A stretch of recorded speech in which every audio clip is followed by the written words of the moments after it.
Yung congressman nyo, si Joel Chua ba yun? Sabi nung isang kaibigan ko na tiga Cebu, na kaibigan din niya. Sabi niya, pare, bakit mo naman ginaganyan si Sarah? Wala naman niyang ginawa sa iyo. Sinisira mo ang pangalan. Sabi niya doon sa kaibigan namin, putang ina pare, hindi ko naman kilala si Sarah at hindi niya ako kilala. So ano ba ang pakialam ko sa kanya? Ang inyara rin,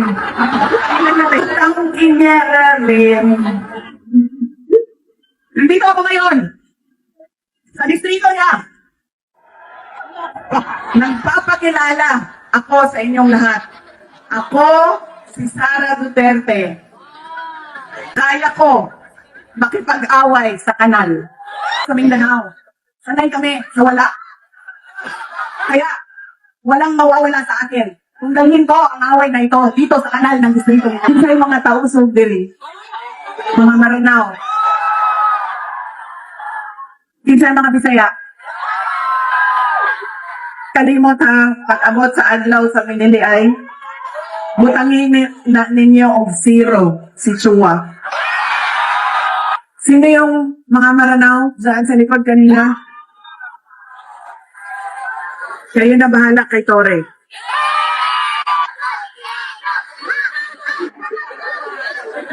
Hindi, para kay Joel Chua ito, antay ka. Yung bata kasi sabi na, sorry ka. Bigay daw yun. Ito, itong apple. Na ito, kaya apple, ito. Ma'am, saksak mo ito sa bibig ni Apple Chua hanggang lalamunan hanggang siya ay mamatay. Agay! Ito na yan.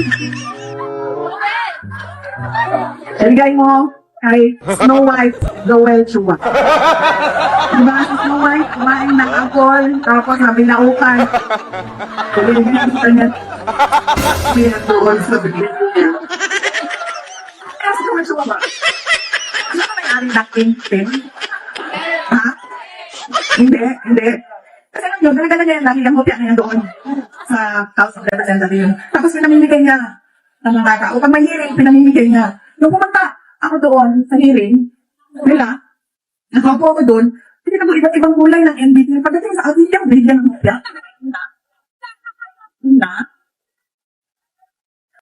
Parang hindi ako nagubuto. Parang hindi ako karapat-dapat bigyan ng kopya. Tigo. Pasensya na. Sabihin niyo sa kanya. Dahil lahat naman tayo dito, sundalo lang. Kayo, sundalo kayo. Kami, sundalo kami ni Martin Romualdez. Hindi lang buwaya. Tambalos nila siya ng buwaya. Hindi ko nga alam kung paano niya nakili yan si Joel Chua, pero nasabi na sa atin yun. Ganyan ang pag-uugali ng inyong congressman. Hindi namimigay ng hopya. Nakalimutan ni Joel Chua nung sinisira niya yung pangalan ko na hindi ako kandidato ngayong eleksyon na ito.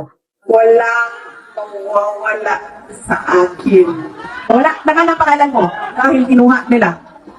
Pero nakalimutan niya kandidato siya ngayong eleksyon na ito. Sabihan ang ating mga kasama, bigyan nyo ng zero. Yang putang inang Joel Chua. Salamat tayo sa ating babalik na Mayor Isko Moreno Dumagoso sa kanyang pagpapahiram sa atin ng stage, ng ilaw, ng kuryente, ng mikropono para mapaabot sa inyo ang aming mga mensahe ngayong gabi na ito.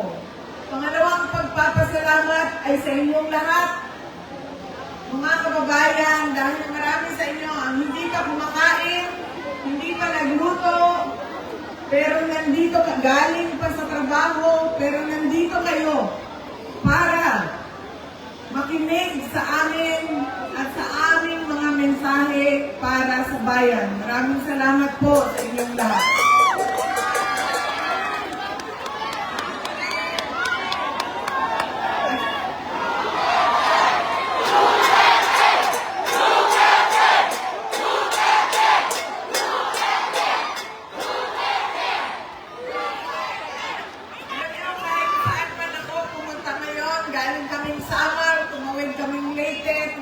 kaming Cebu, tumawid kaming Negros, pumunta ako nung isang araw, kagabi, dito sa syudad ng Maynila, kaninang umaga sa Quezon City. Ngayon, bumalik na naman ako sa syudad ng Maynila. Ang sigaw ng mga tao ay Duterte.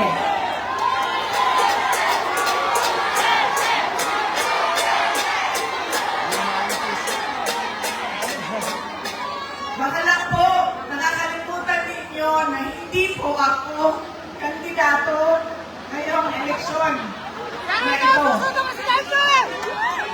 Pero nandito ako para maglabas ng nararamdaman ng karamihan ng taong bayan sa ating pamahalaan ngayon. Pero tapusin ko po muna ang aking mga pagpapasalamat. Ang sunod po na pagpapasalamat ay mula sa akin, personal, sa inyong lahat, mula sa mga kasamahan ko at sa aming opisina, sa tanggapan ng pangalawang Pangulo, sa inyong patuloy na suporta at pagtitiwala sa aming lahat. Maraming salamat po sa inyong mga kababayan. At ang huling pagpapasalamat ay mula po sa pamilya namin, ang pamilya Duterte. Napakalaki ng utang na loob namin sa inyong lahat sa pagkakataon na ibinibigay ninyo sa amin na makapaglingkod sa ating bayan.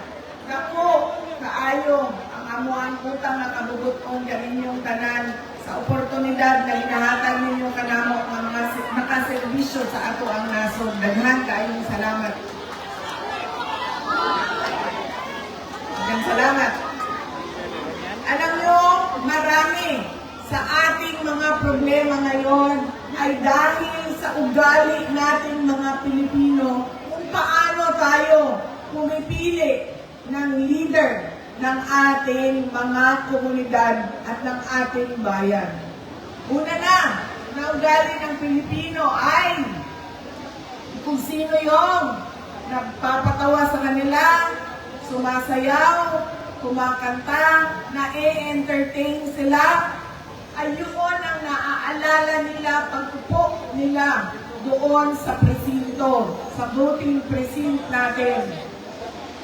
Hindi na natin tinatanong, ano ba ang pangako ng tao na ito nung siya ay tumayo sa entablado para mangampanya.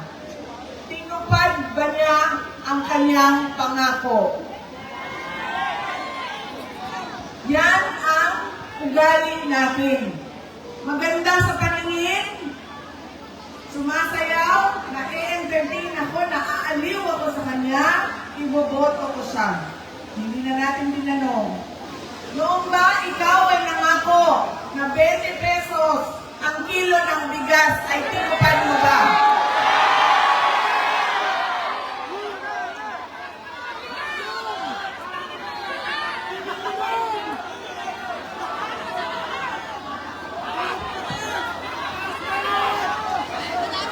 Pangako noong taon 2022 na kampanya, 3 taon kinalimutan at ngayon may darating na naman na halalan.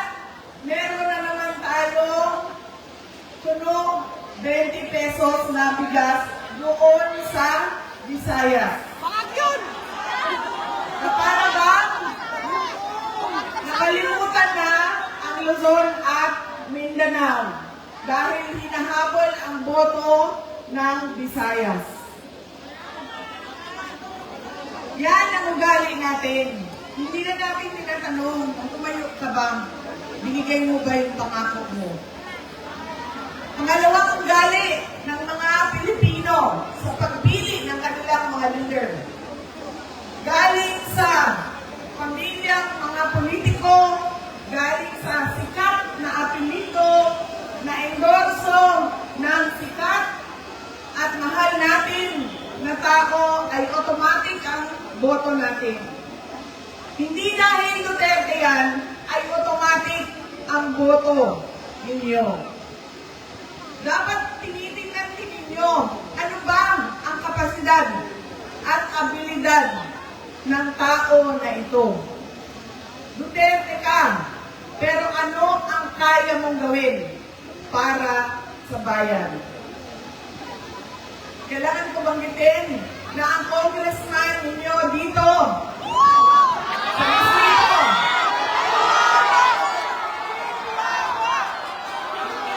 ay,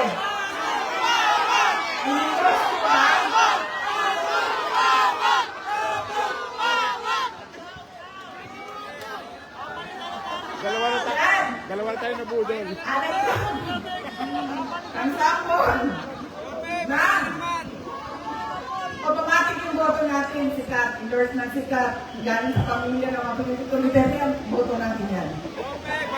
Ganyan ang ugali nating mga Pilipino. Alam nyo, yung congressman nyo, si Joel Chua ba yun?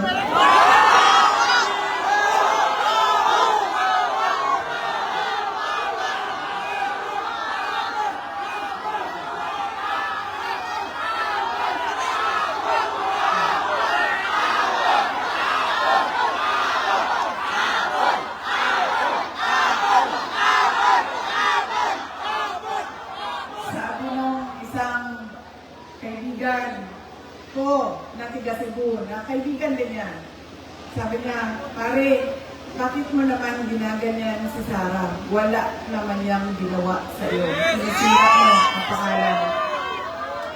Sabi niya doon sa kaibigan namin, utang ina pare, hindi ko naman kilala si Sarah at hindi niya ako kilala. So ano bang pakialam ko sa kanya? Utang ina rin. Nandito ako ngayon. Sa distrito niya.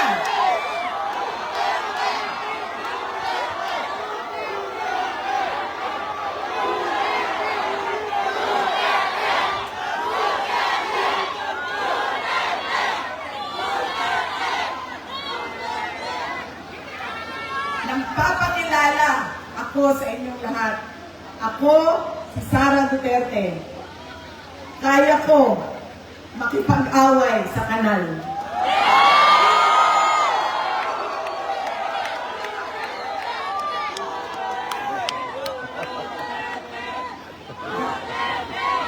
Kami, kung saan kami galing, doon sa Mindanao. Sanay kami sa wala. Kaya, walang mawawala sa akin kung dalhin ko ang away na ito dito sa kanal ng distrito ninyo.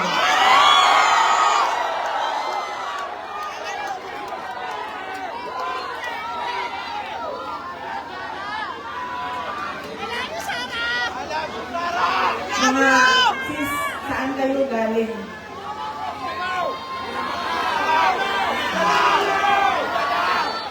Kinsay mga tausong diri, mga Maranao.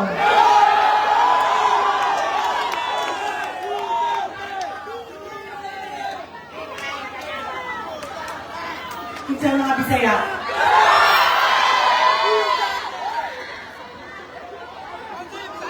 Ayaw kong kalimot ha, pag-abot sa adlaw sa pinili ay butangin na ninyo og zero si Chua.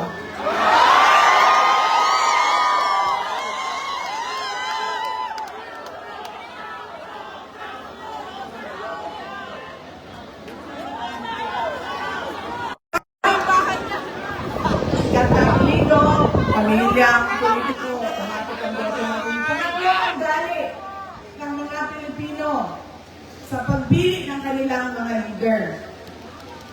Kung sino yung may pera at bumibili ng boto, ay ibinibigay natin ang ating pagkatao sa kanila. Alam nyo, galing akong Bacolod, galing akong Manila, ang hapon, Quezon City, tinatanong ko ang mga tao, magkano ba ang bilihan ng boto? 2,000, 3,000.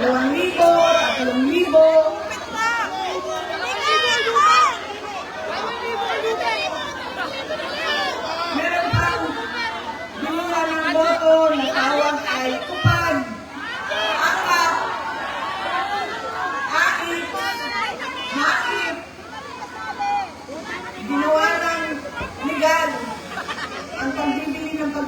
tao ng mga kababayan natin. Yan ang ugali natin. Kung sino yung magbabayad, bibigay ko sa kanya ang boto niya. Tanggapin natin ang pera. Bakit hindi? Galing na lang yan sa gobyerno. Hindi na, ibibigay ko yung buong paa ko sa inyo kung merong politiko nagbibigay ng pera na galing sa bulsa niya. Lahat yan galing yan sa pondo ng gobyerno. Buwis natin yan. Tax natin yan na binabayad natin.